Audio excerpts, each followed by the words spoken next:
while you're doing the counter offers back and forth, you mentioned that you draw one single line on every amount back and forth, right? When you're making the counter offers back and forward. Mhm. And then do you take the initial of both the parties Yes. every time, right? Buyer Every and time. seller. Okay. Yeah.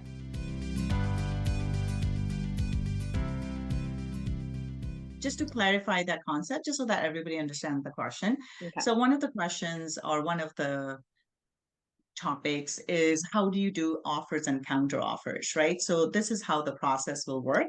So let's say I'm the buyer's agent. My buyer wants to write an offer for 450,000. The property is listed for 500, right? I may tell my client that's a little too low. They will not go for that. My client says, I want you to write an offer. So I write an offer for 450. I take it to them.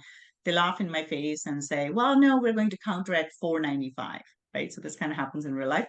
So they counter at 495. So the way they will counter is they will cross out the 450,000 that I have put in, and the other agent, the seller's agent, will write 495,000.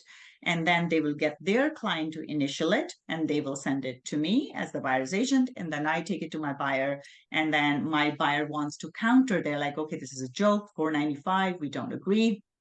So I want to counter with be more reasonable price, right? 480,000, which is a good counter. So what I would do then is I would cross out the 495 that they wrote, and then I'll cross that out with one line through it so that we can see the sequence. So I will cross that out and then I will put in 485,000. I will get my buyer to initial it. Then I'll send it to the seller's agent. If they agree with that number, then the seller will initial that they accept, and then they will sign at the bottom, right?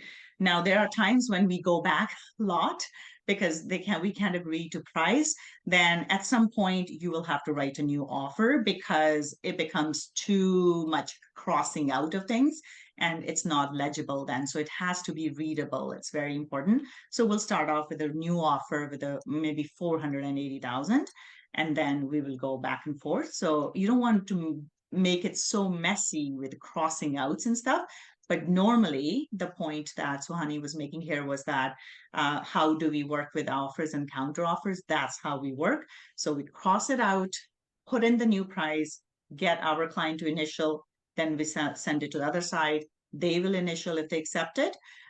Or they will cross out ours, they will put a new amount, they will initial and send it back, right? Which then we would have to get our client to initial if they accept. So that's how the counter offers and counter offers work.